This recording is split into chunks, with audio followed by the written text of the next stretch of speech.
everybody, and welcome to Pawns and Patrons. How are you guys doing today? Hello. How are you, Neil? I am awake. How are you? Astonishing.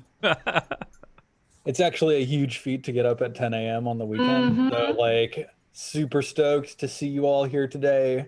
Bright and early, bushy-tailed, ready to go. Check up on a horse. Look at that Jira. Yeah, she's ready. I love Jira. Oh, got movement. You guys, I think it's a sign. I just found out my blue light glasses, like the name of the style is Frog and Toad. Oh, I love Frog and Toad too. I don't know. Maybe it means something about. Is that any relation to the old stories about Frog and Toad? I have no idea. I mean, I probably, because the brand of the glasses is the book club, so it probably is like named after stories. That's adorable. Frog and Toad books are amazing. I don't think I ever read them. Oh, wow. One time they all get toothaches. Oh my God. It was wild. One time they decide to rake each other's yards with leaves.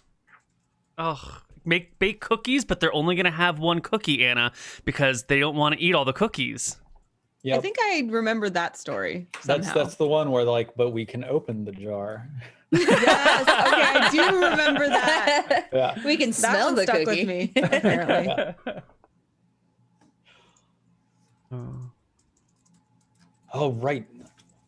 Hang on. Has everybody tweeted that we're live now? Yes, I was putting in my alt text, which is, by the way, a fun thing to do for your images and very helpful to the vision impaired, but it slows me down a lot. We're live! Exclamation point. Awesome. Yeah, I have big news. Yes? Streaming wise, I have Nizki emotes in my chat now. Ooh. They're Nice. great. Good for using for smiles and celebration. I don't have Jira emotes yet, but I commissioned some though. I'm sure you have pictures of Jira, right? I mean, that's all I did. I just cut out a picture of Nizki. No, I got somebody to draw Jira. Oh, cute. All right, I gotta go look at them. Oh yeah, look at And them. actually, the emotes, one of them is still inspired by Neil. I gave her a little hat inspired by Pimper Neil. I thought Yay! vibe. Yeah. Well, now you use that emote, Neil. I've seen it in your chat. You know, The Pimper Neil. people loved what you did with my name and my face, and I've been stuck with it for years. Without permission. Yeah. With permission. Yeah, I'm just trying to re-own the character of Pimper Neil. It's hard. That's right. Pimpin' ain't easy. Yeah. No, it's not. Like, I tried playing him once and I was like, I'm not living up to how I envisioned this character to be. He's just so cool. Were you not over the top enough? Yeah, exactly. Mm-hmm. I'm just in Anna's chat making them show Nitskis. Yep. Yeah, exactly. I went and looked. They're super cute. So, shall we turn our attentions to the pawns? Yes. And perhaps by reference, their patrons. We shall. Amazing. I love that recap was fantastic. So thank you to the recap recorder. And so here you all stand. Let's see if I can see our battle map. It was a good reminder too that I'm awaiting my familiar to arrive. Yeah. I think last episode, every time we saw an animal, I was like, "Is for me?" Is it None of them were. Yes. In fact, I think the last thing that was said in the last episode was from the voice of your familiar greeting. Yeah, it was. You heard some voice like, "Well, that was quite a surprise." So, just to recap the immediate circumstances, you're all here sort of standing on basically the bank of a swamp where like the ground is very mushy. You're standing in the reeds, and then immediately in front of you, there's an open expanse of water that a collection of very large crocodiles has been swimming around in. One of them you demolished. I forget exactly who, but it was just this. It was Evelyn who just demolished this thing with a huge crack on the skull with a warhammer. I think there was also a very effective spell in there somewhere, but I don't. Yeah, it was magic missile.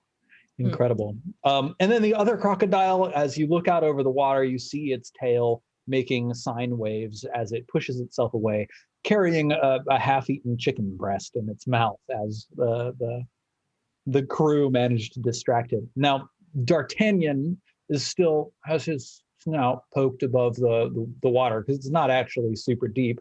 He's a little bit laden, so he's not able to swim. He's got these two fairly heavy barrels strapped to his sides, which, of course, what is his name?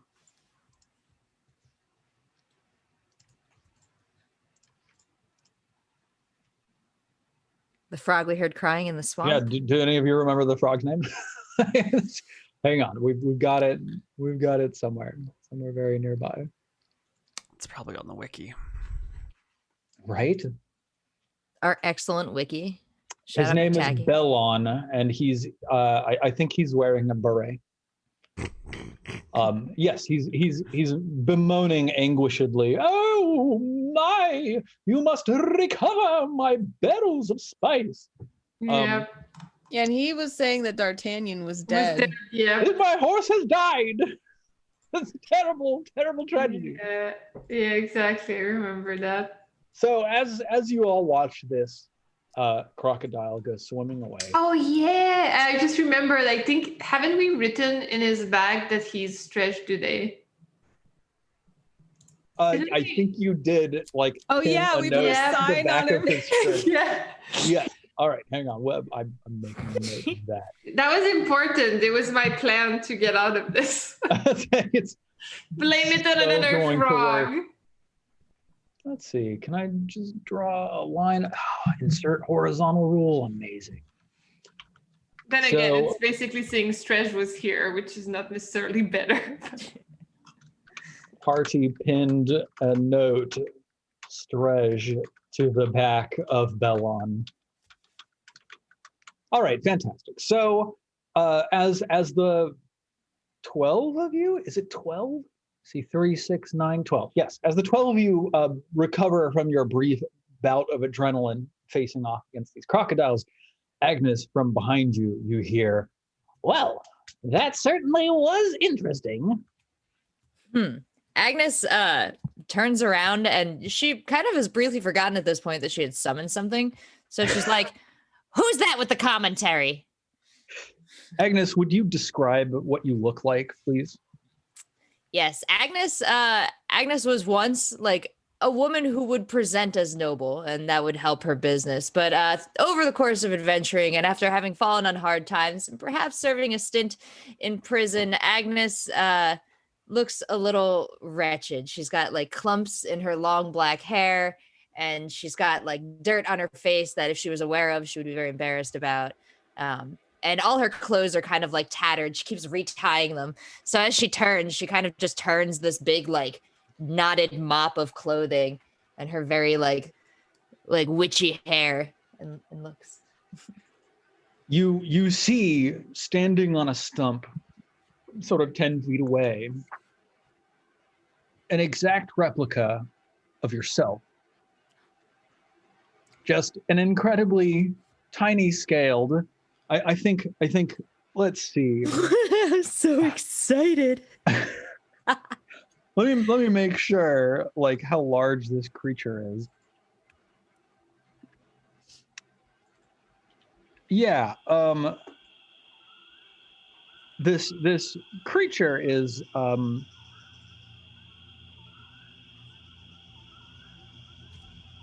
think generally it's just like the size of a small animal. Yeah, so it's like the size of a cat or something like that, you know, or a badger. Not like it wouldn't fit comfortably in the palm of your hand, but she probably stands like to your shin, something like that. She looks exactly like you, down to the tattered clothes, the air of faded respectability, the clumps in her hair, the like frayed like baby hairs sticking out all over the side of her face, except that she looks about 100 years old. So her hair, instead of being lustrously black, is like stark steel gray white streaked hair. And she's standing there clutching a little cane, sort of bowed over, and she goes, "Well, I can't get anywhere in this swamp by myself." Agnes doesn't actually immediately recognize this as her familiar. She just thinks it's a tiny old lady, and she doesn't realize that she looks so ragged, so she doesn't quite see the similarity there.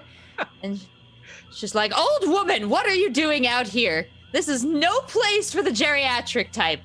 "Young woman, what are you doing out here? This is no place for the unprotected type like yourself. No, you need someone like me at your side." And then she picks up her cane and goes, "Ha ha!" She does like a little kata with it. Agnes is charmed, but she has to maintain control of the situation. So Agnes says, "I don't think you have a leg to stand on when it comes to telling us what to do. What brought you here, old woman, and how can we get you out of here?" She says, "You're right, I don't. I have 3 legs." And she places her cane down, thunk. And then she like hops down and like squelches through the muck, like up to her thighs, until she's like close to you. She takes out her cane and then she bonks you on the kneecap. She's like, whack! And she goes, "You brought me here. You did. Yes, you here for you." "I brought you here," and she's like nursing her knee, and then it sort of like dawns on her. She goes, Are you my familiar?" Yeah, she reaches down and like rubs the exact same knee and says, "Ow, that was unpleasant. Do try not to get hurt." Agnes also learns something here where I guess she leans down and she kind of like flicks the small familiar in the shoulder. Does this hurt Agnes? Yeah, like it's not extremely painful. It probably doesn't feel as strong as like if you had flicked yourself legitimately, but you definitely feel it. Yeah, that's some awareness there for Agnes, where all of a sudden she went from like reviling this tiny bossy old woman to being like, "I better protect you or it could hurt me."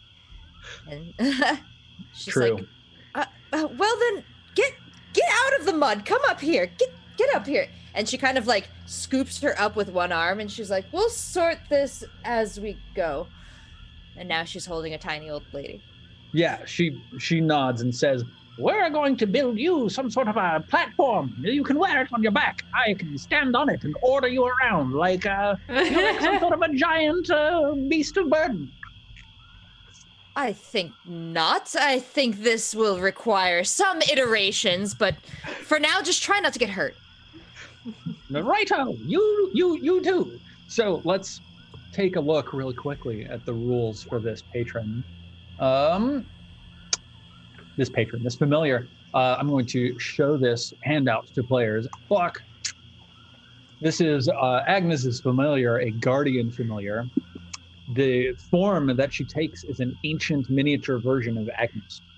Guardian familiars, like your familiar, we'll have to figure out what you want to name your familiar. Guardian familiars are combat oriented. They focus on defending their wizard and are not afraid to enter combat. Guardian familiars have the following traits: an additional 1d4 plus 2 hit points, which the wizard also receives. An attack at +4 that deals 1d6 points of damage, crit die d12, crit table 3, which is huge. A +2 AC bonus for a total AC of 16, a +1 to all saving throws, and an incremental improvement to their attack equal to the wizard's attack bonus at each level. So when the wizard reaches level 2 and gains a +1 to attack, the familiar's attack bonus goes from +4 to +5, etc. Her personality is that she complains constantly about her creaky joints. Are you telling me that she great. has a combat grandma now? Yes, she has a combat grandma familiar. Oh my god. I didn't know how badly I wanted a combat grandma until I got one, but now I'm never gonna let this thing go. God. So there's some important information here about familiars in general. Let's see.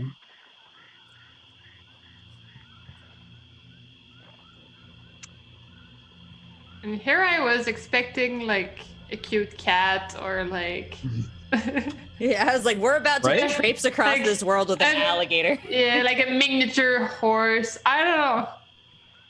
Let's see. We're gonna edit this and input the proper stats of your familiar. So let's see.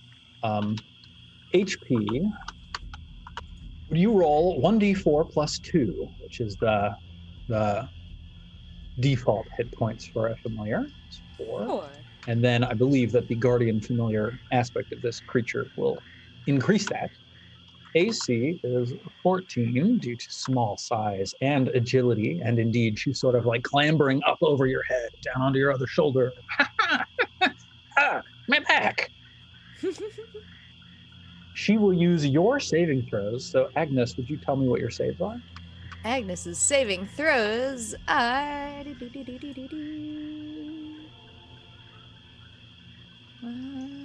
It's your fortitude, reflex, and will saves. On. Oh gosh, -1, and 0. She took a hit to some stuff here to summon her little buddy too. Uh-huh.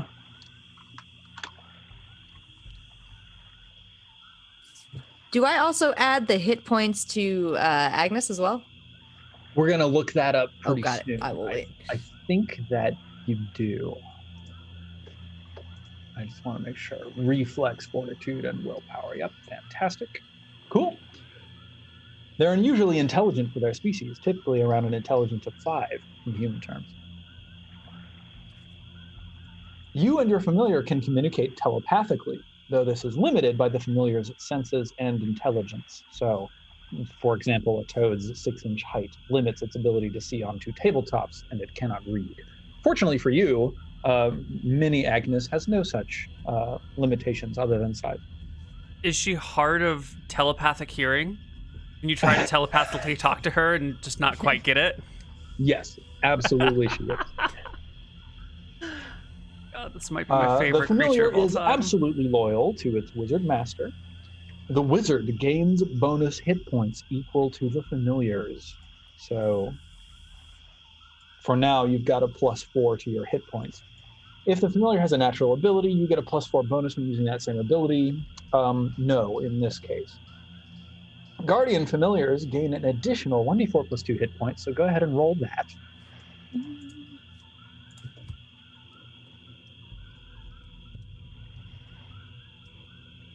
Oh, Yeah. a Nice. 10 hit point familiar, and that means that Agnes also just gained 10 HP. What? Really? Yeah. The wizard gains bonus hit points equal to the familiars.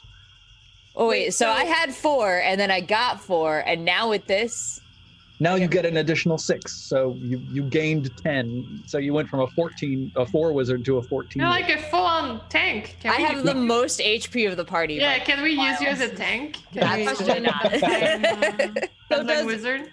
Does she have that HP and her familiar has 10 HP? Or Yep. is wow. Yep, absolutely. So attack is +4, 1d6. I'm gonna say that this is like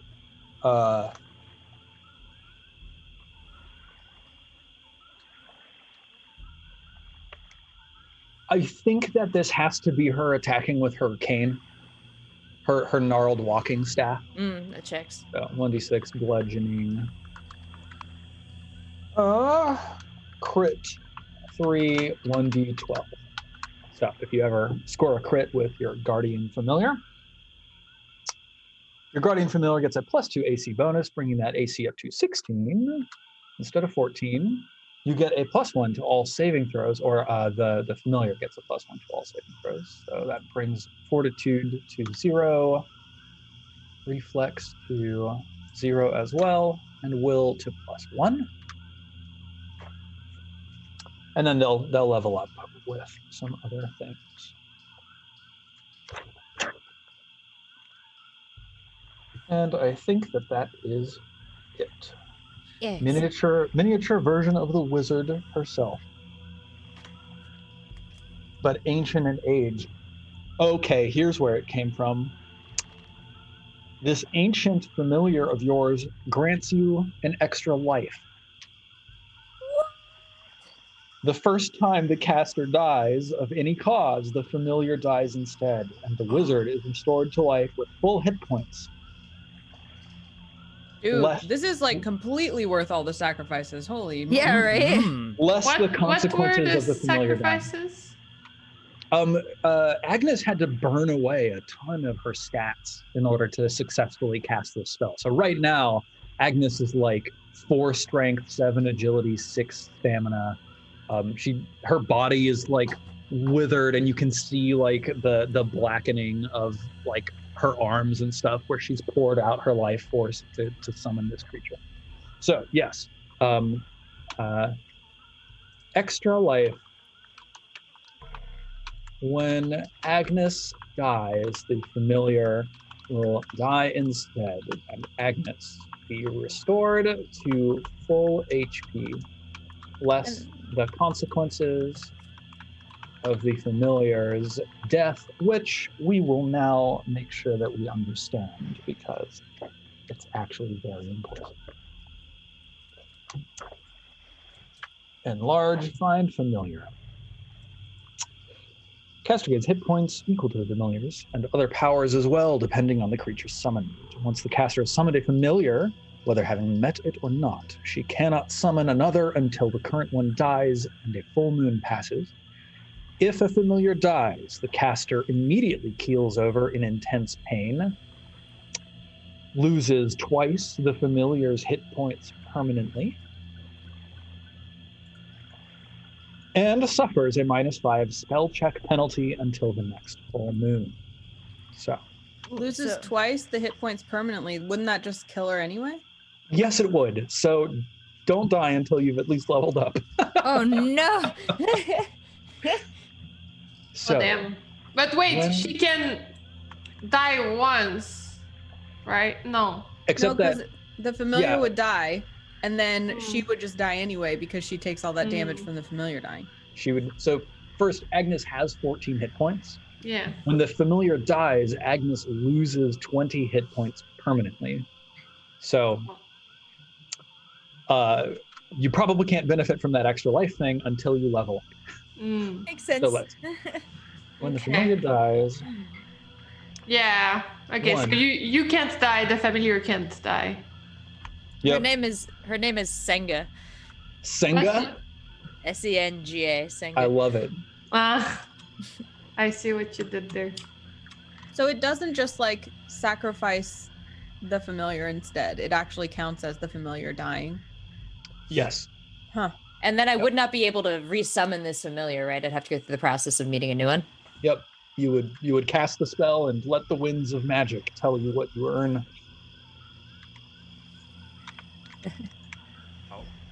I'll never let anything happen to you, Senga. Hey, you'd better not.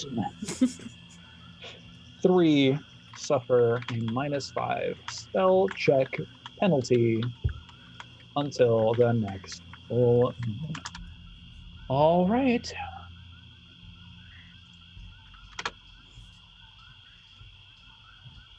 Yeah, I think it's quite unusual to have a familiar that is so like combat focused like this. Fantastic. So this familiar now, I'm putting it specifically in Seltzer's journal, putting it in all players' journals, but I'm giving you edit authority over this handout, Rachel. And I'm dragging this down into your character folders. Question. Can we equip the familiar with better weapons? I think that would probably be like something you would have to undertake some kind of a quest in order to do. probably most like standard blacksmiths can't craft weaponry that's fine enough and small enough for her to be effective with them.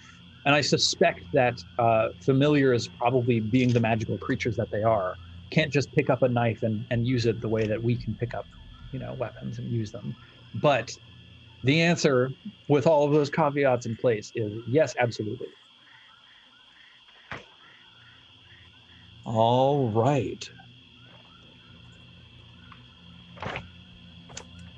Incredible. I love it. So Senga settles in on your shoulder and starts, busts out a pot of a camphor smelling balm and starts rubbing it on her elbows.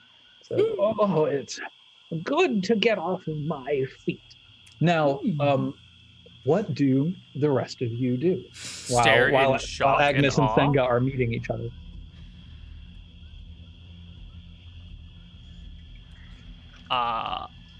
Where'd she come from? Where'd she come from? I called her and she came. Is this your grandma? No, this is not my grandma. I thought this was not a family expedition. I don't understand why she's showing up right now. Can you call waffles? Can she cook? Yeah, good question. I mean, if you can call things and just make them appear, can you get us some waffles? I don't think you understand very well how magic works. This was a very difficult summon. I reached into my soul and I withdrew this creature to be my companion. I cannot summon you waffles. Scribbles is furiously taking notes and looking very closely at Combat Grandma and ears slightly pointed. Let's see, shade of gray. Beskri gets really annoyed because she just thought of doing that seconds after, and she's like, "Oh, geez!" And she tries to write faster. She's like, "Catch up." They get into a page battle where Scribbles is trying to do pages faster. Babs offers Senga a cup of ale to cheers. Welcome. I would imagine Senga takes this quite gratefully, like a human-sized cup, and then just kind of like dunks her old lady face in it. This is and like you the just hear, size of her torso. Yeah. That's great.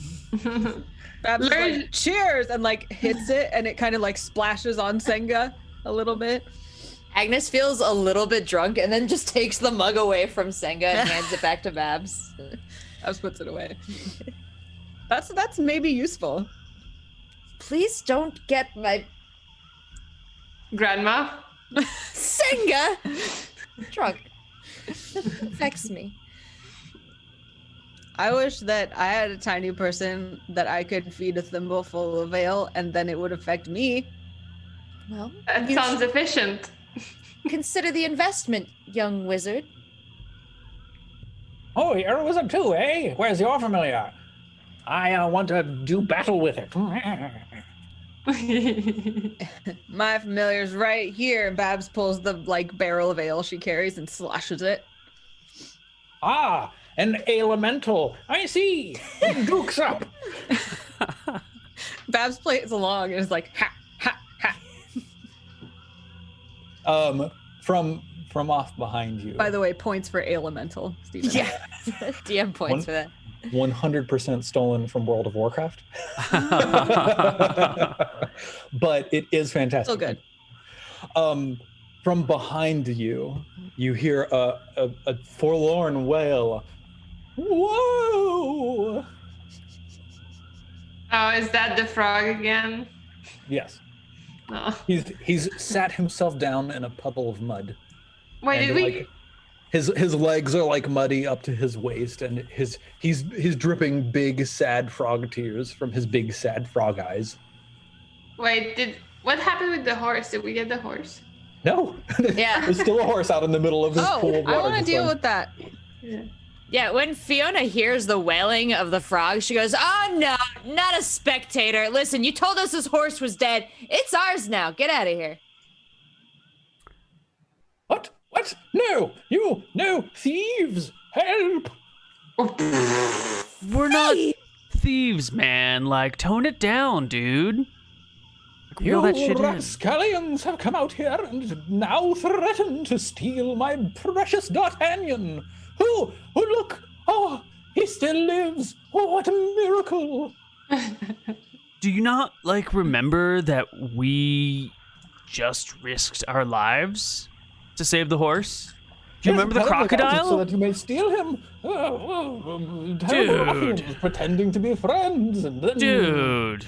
Scribbles is taking notes and goes right up to the frog and is like, explain exactly why you thought the horse was dead. Why? Because it sank into the waters, and I had to swim to shore. You're a frog. Did you look back at the horse? Well, I simply made an astute judge of the risks at hand of swimming in the swamp. Scribbles takes his face and turns it toward the horse. Does the horse look dead now to you? The horse goes, Technically the horse is in water, and I think that means maritime law applies. And if you abandon a sinking vessel and someone else comes across it, it's rightfully their vessel, because it's finders keepers maritime law, man. So when you abandon the horse in the water, it's just And a free horse now. That is actually very compelling argument. Yeah. No, it checks out. yeah, he says, well, but it only made sense for me to save my own self after all. No, these yeah. swamps are- Look, man, no very judgment. dangerous. You gotta save yourself, dude. But if we go through the risk of getting the horse back, it's our vessel now, bro. And then he shakes his head. He says, I don't believe that Lady Blobutant has declared maritime law in the swamps of today. I mean, maritime means in the You water, perhaps- and it's in the water. You perhaps know that the swamps are now not under rule of any noble lineage after the great fall of the House I guess that Dudet. makes them international waters, in which case no law applies. Know of a new ruler of the swamps. International unowned waters, no laws apply. But I think we should go with the maritime law because we're helping you. Didn't we get you some of your stuff, dude? Didn't we get you stuff? It's still sitting out there in the I mean, swamp. we're working on it, but come on. Why? You're threatening to steal it. Yeah, I was well, we can just leave. I mean, if you don't want us to get it, we can could just leave it stop there. now. Yeah. We can just go. Yeah, let's go, guys. Okay, Yeah. bye. All right. All right. I start packing up. So y'all are threatening to leave. Yeah. Threatening to leave this guy with his problem. Yeah. Except, by the way, Babs is not going to leave the horse. Yeah, no, she's Evelyn she's wouldn't. bluffing. Okay, all right, yeah. What do you want from him? A horse.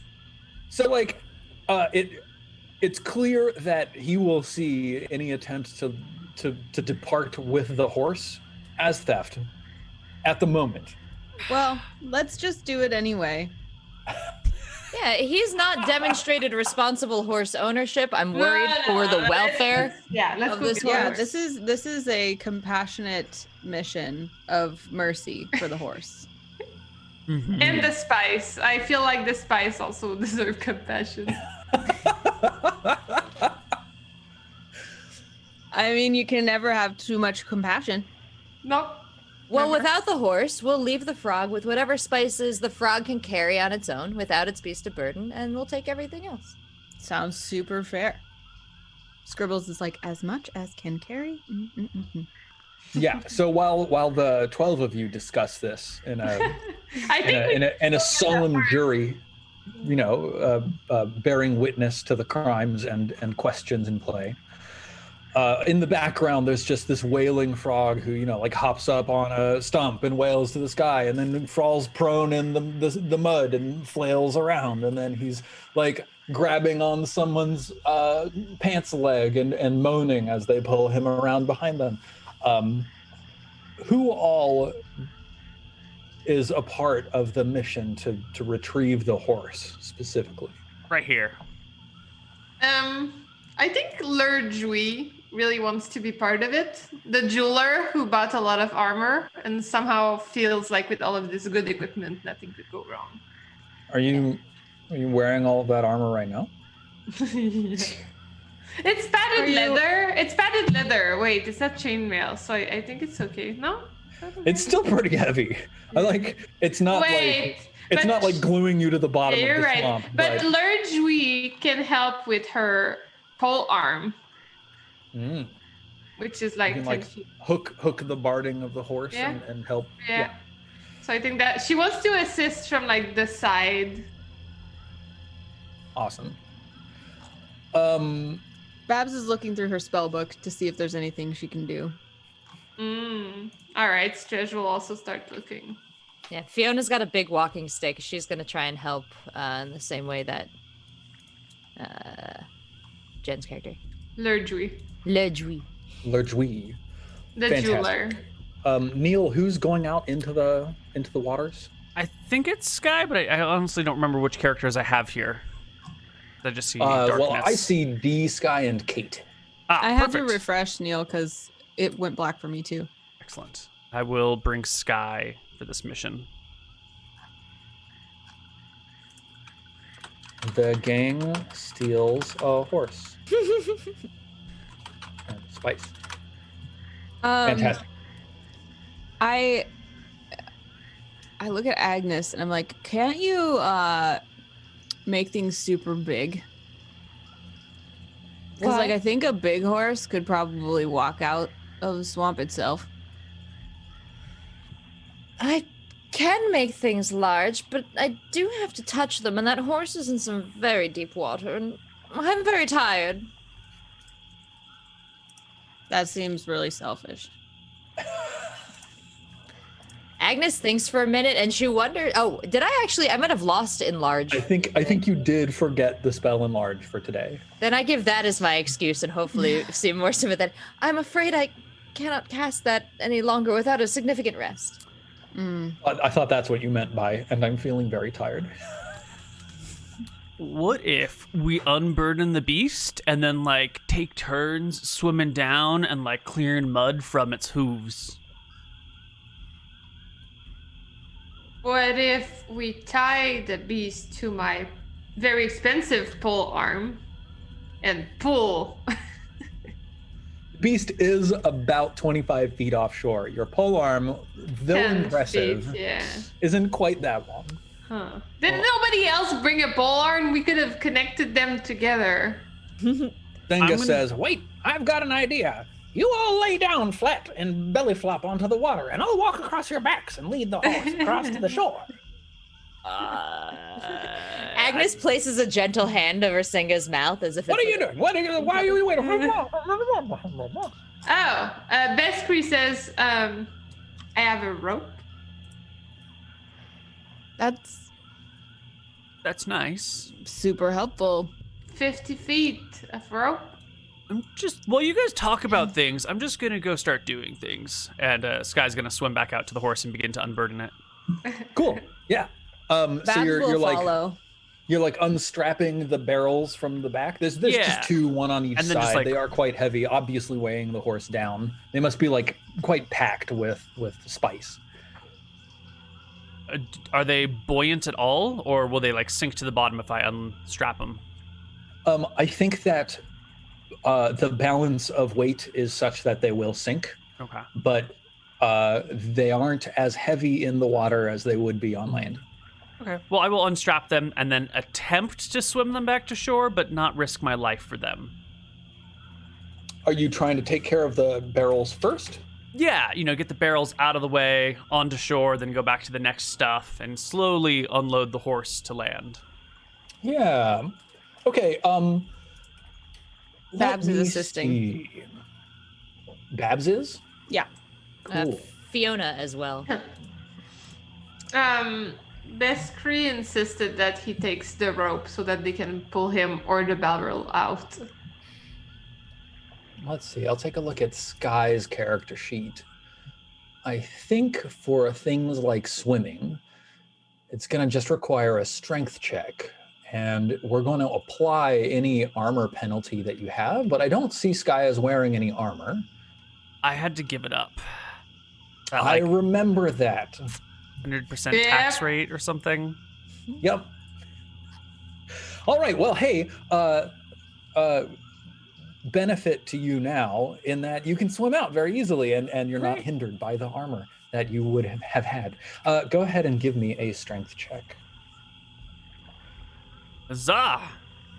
Oh, no. Yeah. Okay. So very obviously right from the start, you're struggling mightily with these barrels. Like, you can't just grab one and swim it to shore. You're going to have to find another solution. So after a moment of struggling, use the rope. After a moment of struggling, you do have to let it slip from your fingers so that it doesn't pull you under. I will drop it to the bottom and tread water and call Babs over for backup. It's heavy. I try to go get the end of the rope first to bring it back. Yep. And you know what, Babs? I think this one is filled with rare ale. What? This barrel that I'm unloading, it's sloshed like rare ale. You know, it's pretty heavy. I'll be the judge of that. But I go get the rope and I tie it to that barrel. So you're tying it to the other barrel on the other side that's still like up on the surface of the water. Yes. Cool. Yep. Awesome. You affix the rope and with a heave and a hoe, you unaffix it from the horse, who just like immediately now that he's not burdened by these barrels, just surges upwards in the water and starts swimming away. Yay. Come on, little buddy, come to your new family. Every single one of my characters except Agnes crouches down and is like, "Come here, horsey! Come here!" And you manage to pull one of these two barrels, the one that you tied to the rope, all the way to shore, pull it up onto the shore. It's probably like 50 pounds, something like that, all told. Lurch, we insist that somebody holds on to the pole arm as they approach the riverside. Come on, grab the pole! I got you! What a great investment that was. Is the other barrel just like gone in the murky depths, or is it accessible? So you could definitely go recover it. You think you have a good idea of where it was. Might take a little searching. It might be like half sunk in the mud at the bottom of the water here, but it is recoverable. But let me see. Would each of you make a roll? Choose one of your characters and make a personality roll.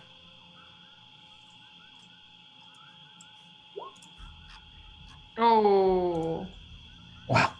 Stretch has a good personality. Dang, Scribbles has got hella personality.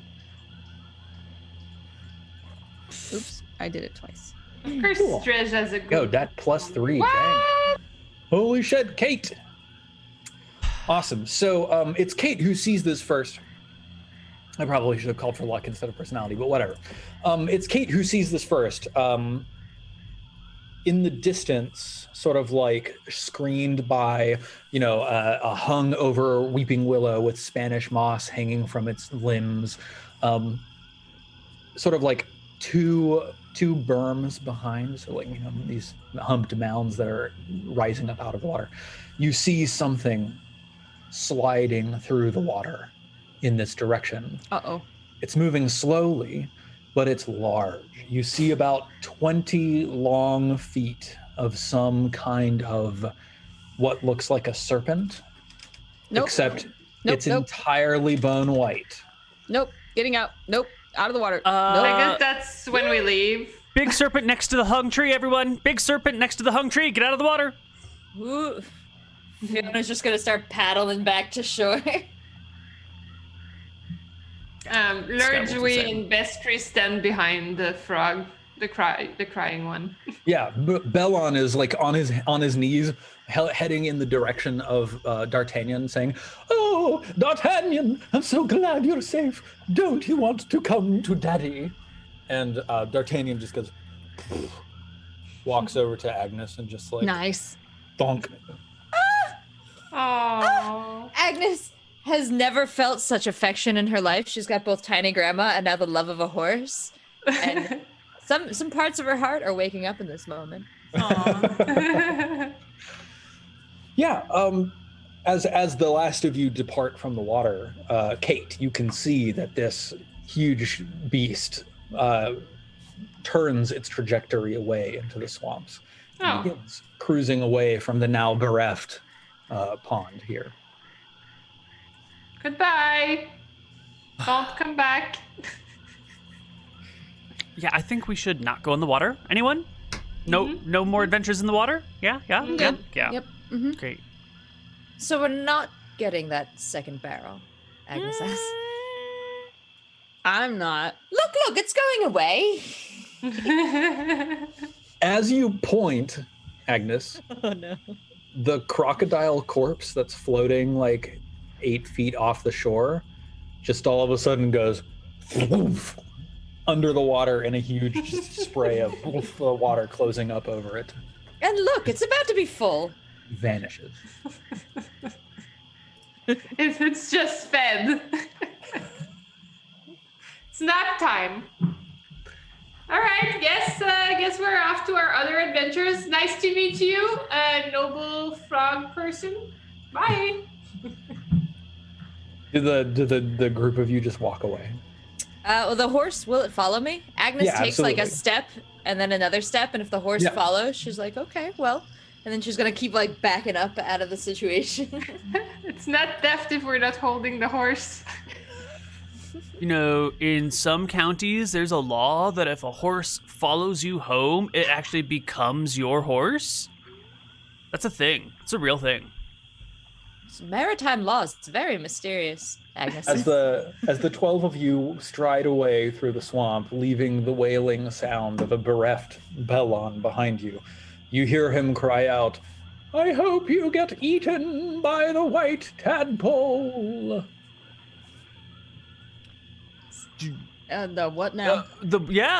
Hey, buddy, you can come with us. We're not stealing your horse. Tell me about this white tadpole. He's far away. If you start heading back in his direction, you see him like scurrying off through the trees. I didn't want it to come with us anyway. I just didn't wanted to know what have- this white tadpole is. Sounds suspicious. Strish says, well, it would have been good if he came along. You know, another frog could distract people from me. As he's running away, you see the small white square of the pinned idol glinting on his back. Goodbye, Strish. I can't wait to get to town and tell everyone we saw Stretch today in the forest, Fiona says. Mm-hmm. Yeah, apparently now he's a noble too. We didn't know that about him before. All right, off we go. Agnes places Senga on top of the horse and lets her like ride along. Nice. She stands up and just starts like wielding her cane like a sword. Up on a mighty steed. Yeah. Mhm. So, what do the 12 of you do now? Weren't we headed for a place? I think that was like an alternate path we took. Should we backtrack and go to the main path? First, I want to investigate what's in this barrel, if we're gonna carry it. Fair enough. Mm-hmm. Cool. Yeah, the lid is sort of like hammered into place. Do you have any tools to like pry it open? Oh, you know we do. I would assume that I have. Wait, I have a bung hammer specifically. Hey, check it out. You do have the tools for opening kegs. Mm-hmm. Fantastic. If I open it, I can close it back up again, right? Yes. Yeah. Okay. You're I not open like it. breaking it open. Yeah. Stretch carefully looks as this happened because Stretch learned its lesson from the last adventure. Yeah. In the barrel, it's like packed quite tight with the petals of a flower. So like when you open it up, like a few puff up and just sort of like float around. They've all been dried, so they like crinkle as you pick them up and rub them between your fingers. They sort of sift into a dust. And there's this like intense, heady scent of just like a delicious, spicy aroma. It's kind of like a curry powder plus cinnamon plus cayenne kind of scent. Can I identify what it is exactly? Maybe with like an intelligence roll? What what knowledge are you drawing on from your character that would tell you about this? I'm thinking Babs is, she's a trader. She makes ale, so she ferments lots of ingredients, and she's in the market with merchants all the time. So I'm assuming that like she would know better how to identify dry goods than the average person. So generally speaking, there are a few skill checks in Dungeon Crawl Classics, and it's really more about like what you can do based on your history and what you know based on your history. I think what Babs knows, being a barrel maker or it's being a brewer, right? Yeah. Yeah, being a brewer, fermenting things, being familiar with the kinds of additives that are added into beer. You actually don't know exactly what this spice is because it's not your wheelhouse. But you do know that a barrel of spice like this fetches a pretty prize, anywhere from 20 gold pieces to 50 gold pieces to, depending on the spice, 500 gold pieces. Now, between you and me, probably the 500 gold piece barrel of spice wouldn't just be walking through the swamp on the back of a horse with one frog guarding it. But from your perspective, this is a hefty amount of money. Great. I hammered the bung back in and ask the horse politely if it wouldn't mind carrying it. The horse goes, Thank you. And I tie it on. nice. Yep. Agnes or Senga sort of like, now there's like horse with barrel tied to rump with Senga sitting on top of barrel, who's like thrown like a blanket over the barrel and is sitting quite comfortably. So, where to now? So yeah, I think Stretch was our the one doing the navigation because he knows the swamp. And yeah, if I remember correctly, there was one path we were going down and we saw the horse tracks and decided to go this way. So I think I would suggest that we go back to the main path we were following and just do that. Yeah, it's easy to backtrack. Your feet and what do we call frog feet? Your feet and frog feet. Make clear tracks in the soft loam of the swamp. So it's very easy for you to follow them back. And then from there, it's very easy for you to see the tamped down sort of like harder ground trail that curves away through the fens and forests off in the general direction of smoke on the horizon about a mile distant.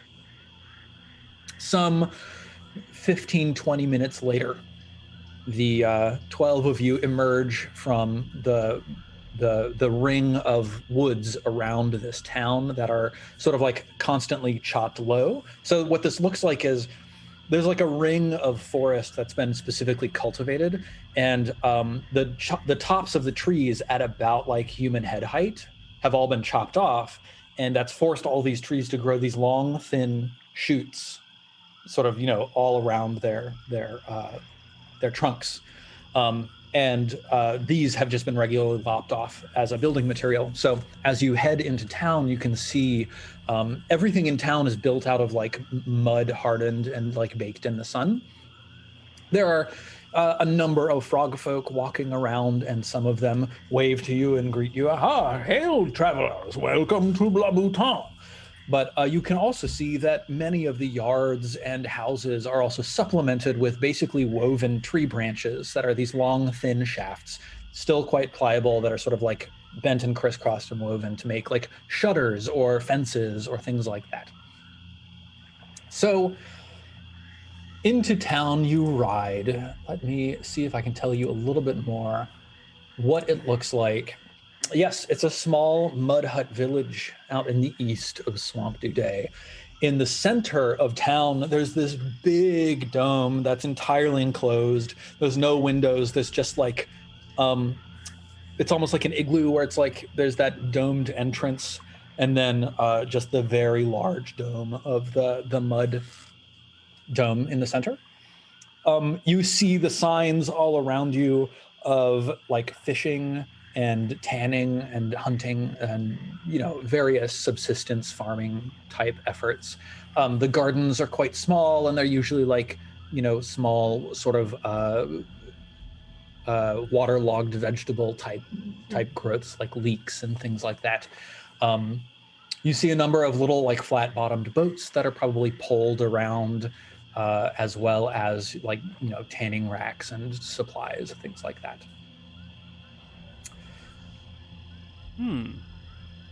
Yes.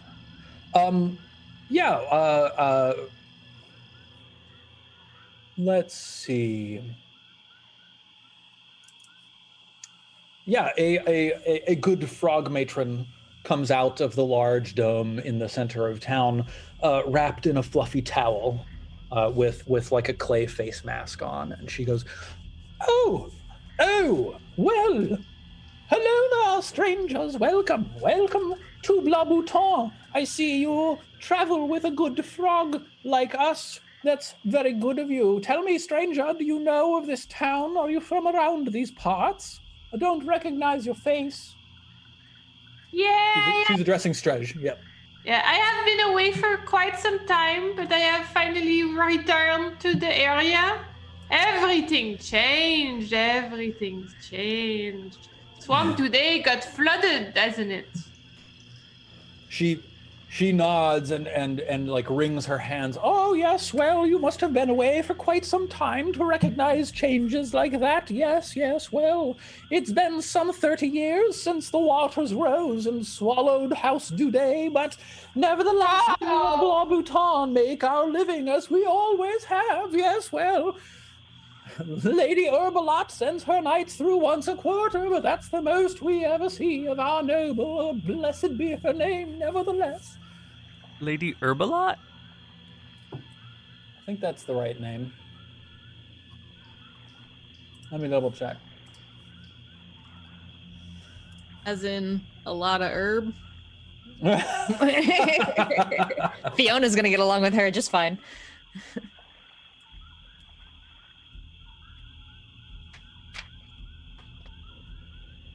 She does a lot of orbing. Yeah. Herbalot. Yep. Love it.